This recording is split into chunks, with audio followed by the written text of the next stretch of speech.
They laughed when she entered the classroom. Not because she was different, but because she reminded them of what they feared, standing out.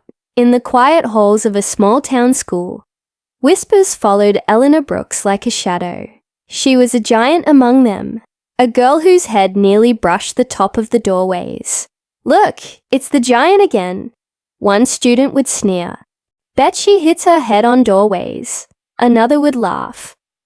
Elena learned to walk with her eyes fixed on the floor, her long, graceful legs moving timidly, as if trying to shrink herself into a smaller frame. She wasn't just tall. She was taller than every boy in school, taller than her teachers too. And in their small world, that was reason enough for their mockery. She was an anomaly, a beautiful skyscraper in a town of bungalows. And they couldn't see past the height to the person within. Every evening she'd return home, the day's taunts clinging to her like dust. Her mother, a gentle woman with hands worn from a lifetime of hard work and love, would try to soothe her. "They don't laugh because you're strange, honey," she'd say, her voice a soft comfort. "They laugh because they can't reach your level. They're trying to cut you down to their size, because they're too afraid to grow." Elena would offer a faint smile, a fragile acknowledgement of her mother's words, but her heart remained heavy. Her gaze would drift to the window, toward the sprawling ranch next door.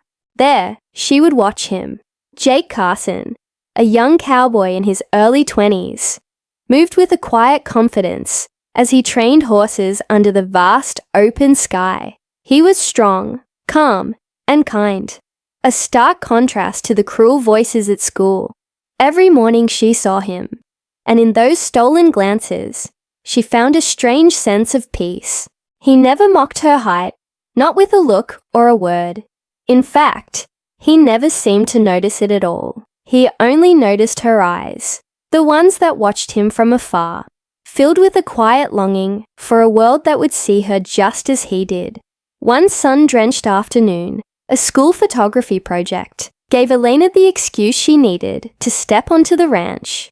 With her camera clutched in her hands, she approached the stables, her heart thumping a nervous rhythm against her ribs. Jake looked up from brushing down a magnificent chestnut horse, a warm, genuine smile spreading across his face.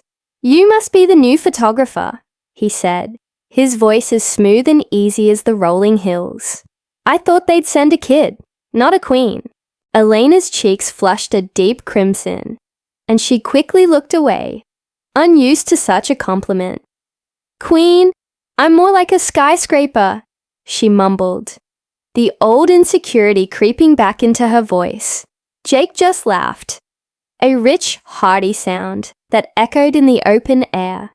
"Well, I've always liked tall things," he replied, his gaze unwavering, easier to look up to. In that moment, their eyes met, and a spark ignited, a connection that went far beyond mere appearances. It was the first time someone had looked at her height and seen not an oddity, but a thing of beauty. As evening fell, casting a warm orange glow across the ranch, the world seemed to slow down. The air was filled with the scent of hay and earth. Jake, ever patient, was teaching Elena how to ride. Her long legs, which had always felt so awkward and out of place, fit perfectly around the horse. As he guided her hands on the reins, his touch was gentle but firm. "Don't bend yourself to fit their view," he said softly, his words a balm to her wounded spirit. "You were made to stand tall." Their laughter mingled with the fading light, a sweet melody against the quiet hum of the countryside. That night, as Elena looked at her reflection, she didn't see a giant or a skyscraper. She saw a girl on the verge of becoming a woman, a girl whose heart was finally seen. For the first time, she didn't hate her reflection. She didn't wish to be smaller, because someone had finally shown her that her greatest strength was not in fitting in, but in standing tall.